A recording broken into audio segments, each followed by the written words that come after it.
ప్రభువు మిమ్మల్ని దేవుని రక్షణలో ఉంచి మిమ్మల్ని కాపాడాలని దేవుడు కోరుకుంటున్నాడు. సామెతలు 1:33 చదివి చూడండి. నా మాట వినేవాడు ఎవడో వాడు సురక్షితంగా నివసించి ఆపదకు భయపడకుండా ప్రశాంతంగా ఉంటాడు. అదే సమయంలో ఎటువంటి ఆటంకం లేకుండా అతను నివసిస్తాడు. ఎంత గొప్ప కృప! ఎంత గొప్ప కృప! నా తండ్రి సహోదరుడు దినకరన్ గారు మరణించే సమయంలో ఐసీయూలో ఉన్నప్పుడు దగ్గుతూ ఉండేవారు. చాలా బలహీనంగా ఉండేవారు.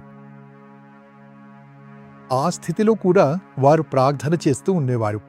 ప్రభువా, ఈరోజు కూడా నాకు ప్రాణమివ్వండి, ఇంకొంతకాలం నాకు ప్రాణమివ్వండి.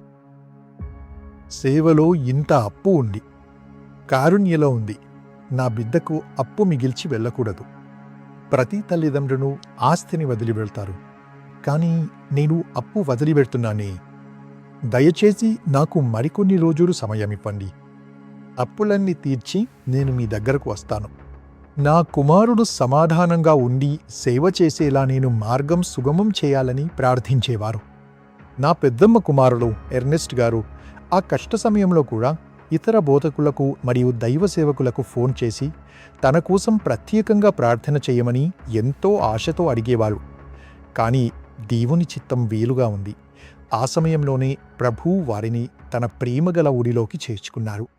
ఆ తర్వాత నా తండ్రి అంత్యక్రియలు ముగిసినాక, ప్రభువా, ఇన్ని కోట్ల మంది ప్రజలకు నా తండ్రిలా ఎవరు తండ్రిగా ఉండగలరు?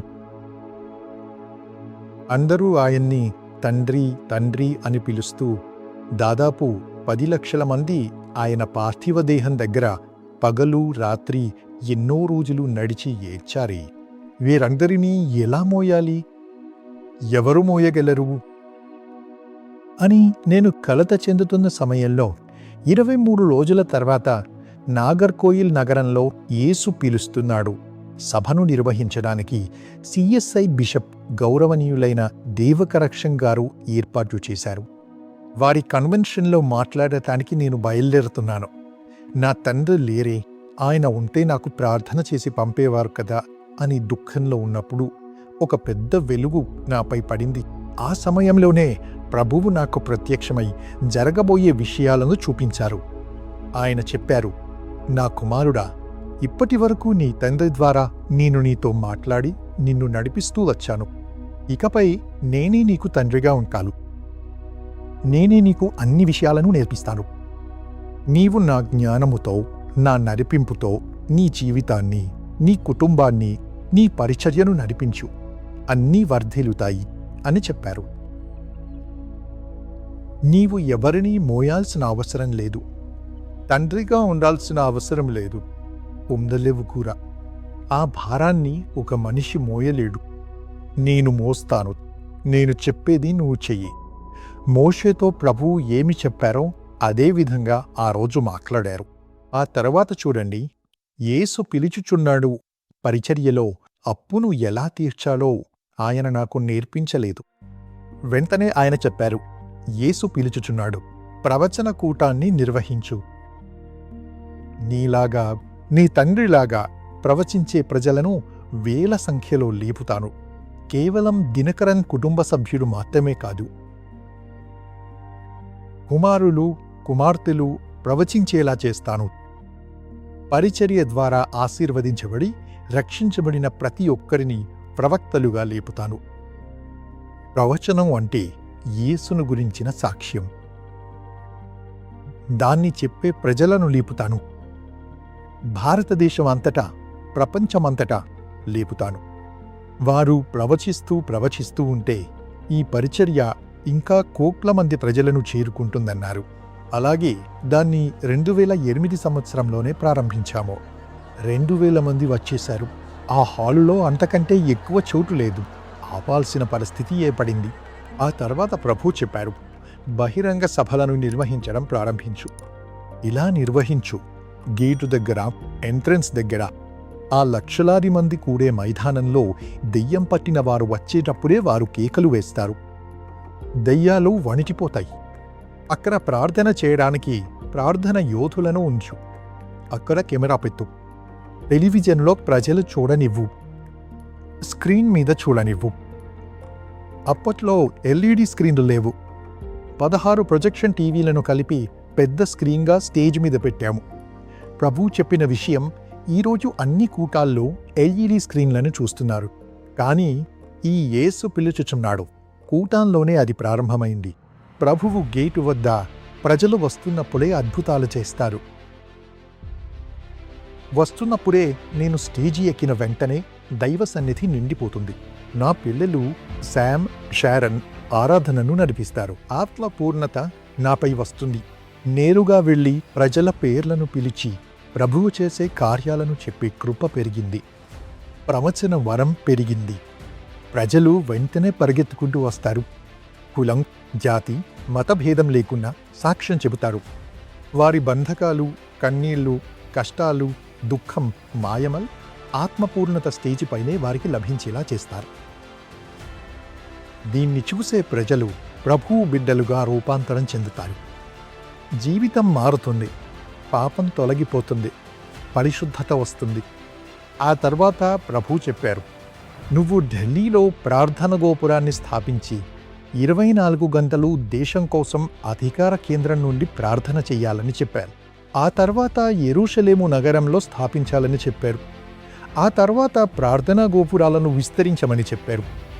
ఆ తర్వాత కారుణ్యలో 4 విభాగాలు: నీరు, ఆహారం, శక్తి, ఆరోగ్య సంరక్షణ, పరిశోధనను ప్రారంభించమని చెప్పారు. ఒక కళాశాల స్థాయిలో అప్పుడే అది ఒక యూనివర్సిటీగా మారిన సమయం. ఈరోజు ఆ పరిశోధన పెరిగి కారుణ్య A++ కేటగిరీ 1 సంస్థగా దేశంలో ఎదిగేలా ప్రభువు చేశారు.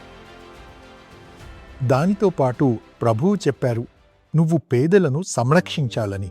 సీషాను ఇంకా విస్తరించు. అప్పుడే కార్యకలాపాలు ప్రారంభమయ్యాయి. వృద్ధుల సంరక్షణ కేంద్రం,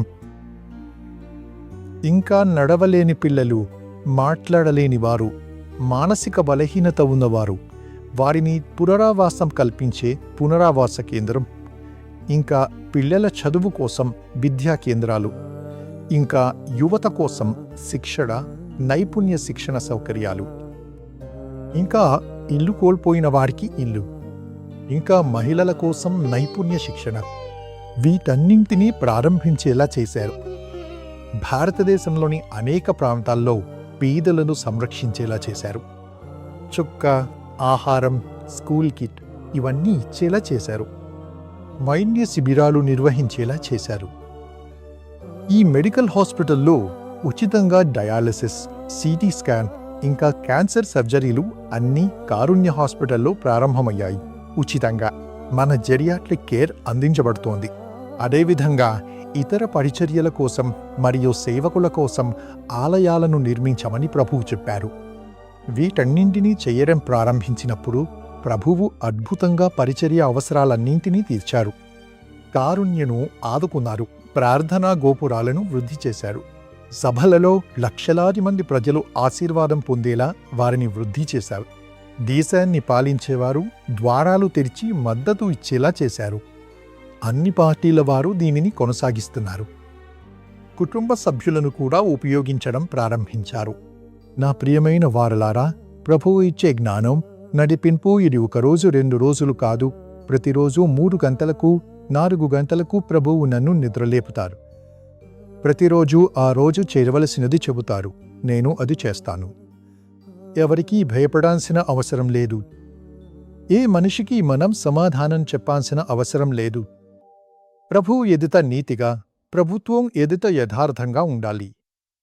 ప్రభువు కృప చూపారు. ఎన్ని పోరాటాలు, వ్యతిరేకతలు వచ్చినా ప్రభువు తోడుగా ఉండి ఆ కార్యాన్ని జరిగించారు. నిరంతరం కృప చూపుతున్నారు. మా కోసం ప్రార్థించే ప్రజలు ఎన్ని వేల మంది. కనికరంతో వారిని లేపారు. మాతో కలిసి పనిచేసే ప్రజలు ఎన్ని వేల మంది. పూర్తి సమయం ఇంకా వాలంటీర్లుగా ఎన్ని వేల మంది. వీరి కోసం ప్రభువును స్తుతిస్తున్నాను.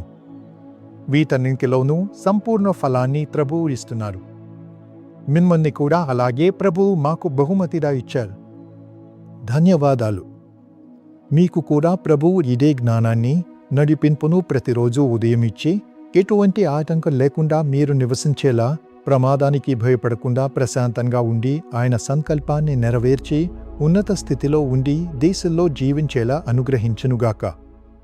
యేసయ్య ప్రతిరోజూ నాతో మాట్లాడి నన్ను నడిపిస్తూ వచ్చారు. కొద్దిసేపు నిద్రపోయినా బలాన్ని ఇచ్చి సంతోషంగా కుటుంబంలో పరిచర్యలో ఉండి ప్రజల ప్రేమను రుచి చూసేలా ప్రేమతో వాత్సల్యంతో నన్ను నడిపిస్తున్నాడు. అదే కృపను మీ బిడ్డలకు కూడా ప్రసాదించండి, ప్రసాదించండి, ప్రసాదించండి. ఆశీర్వాద వర్షాన్ని కురిపించండి. ఆటంకం లేకుండా వారు జీవించుదురుగాక. ఆపదలో ఏ కీడు వారిని తాకకుండా కాపాడండి. అన్నింటిలో వర్ధిల్లే అందరి మన్ననలు పొందేలా వారిని వృద్ధి చేయండి. పరిచర్యతో వారు అనుసంధానమై ఉండేలా అనుగ్రహించండి. యేసు నామములో తండ్రి, ఆమేన్. నా ప్రియమైన వారలారా, యేసు పిలుచుచున్నాడు. పరిచర్యలో దేశమంతటా ప్రపంచంలోని అనేక ప్రాంతాలలో ఈ పరిచర్య కొనసాగుతున్న వేళలో లక్షలాది మంది ప్రజలకు ఆశీర్వాదాన్ని అందిస్తున్న సమయంలో వీటన్నింటినీ నిర్వహించడానికి నైపుణ్యం కలిగిన అనుభవజ్ఞులైన ప్రొఫెషనల్స్, దేవుని నడిపింపు పొందినవారు, పరిచారకులు మాత్రమే కాదు, ప్రొఫెషనల్స్, అడ్మినిస్ట్రేటివ్ అనుభవం, టెక్నికల్ అనుభవం ఉన్నవారు చేరాలని మిమ్మల్ని ప్రేమతో ఆహ్వానిస్తున్నాను. కారుణ్యలో కూడా ఆహ్వానిస్తున్నాను. కారుణ్య విద్యా సంస్థలు విద్యా ప్రమాణాలను పెంపొందించడానికి డీన్స్, అలాగే ఇన్నోవేషన్, ఇంక్యుబేషన్ మరియు కమర్షియలైజేషన్ ఆఫ్ ప్రోడక్ట్స్ విభాగాలకు సంబంధించి ఎగ్జిక్యూటివ్ డైరెక్టర్ వంటి కీలకమైన బాధ్యతాయుతమైన పదవుల్లో సమర్థులైన వారు ఎంతో అవసరం. మీరు కంపెనీలు, రీసెర్చ్ లేదా ప్రొడక్షన్ రంగాల్లో ఉన్నత స్థానాల్లో పనిచేసి ఇప్పుడే రిటైర్ అయి ఉంటే ఇక ఆలస్యం చేయకండి. నేరుగా కారుణ్యకు వచ్చేయండి. ముఖ్యంగా information technology, cyber security, software development వంటి వాటిలో పనిచేసిన వారు జీసస్ కాల్స్లో కారుణ్యలో చేరాలని మిమ్మల్ని ప్రేమతో ఆహ్వానిస్తున్నాను. ప్రార్థనా గోపురాలను నిర్వహించే నైపుణ్యం ఉన్నవారు, మార్కెటింగ్ అనుభవం ఉన్నవారు, అలాగే సిఆర్ఎం అనుభవం ఉన్నవారు, ప్రజలను సంరక్షించే కమ్యూనికేషన్ మరియు అడ్మినిస్ట్రేటివ్ కేర్ ఇచ్చేవారు, ప్రొఫెషనల్ కౌన్సిలింగ్ ఇచ్చేవారు మీరు వచ్చి చేరవచ్చు. ప్రస్తుత కాలంలో లీగల్ ఎక్స్పర్ట్స్ అనే మీడియా ప్రొఫెషనల్స్ యొక్క అవసరం చాలా ఎక్కువగా ఉంది. డిజిటల్ మార్కెటింగ్ రంగంలో మీరు ఇప్పుడే కెరీర్ మొదలుపెట్టిన యువతీ యువకులైనా సరే, లేదా ఇప్పటికీ మంచి అనుభవం ఉన్నవారైనా సరే, మీరు తప్పకుండా మాతో చేరడానికి రండి.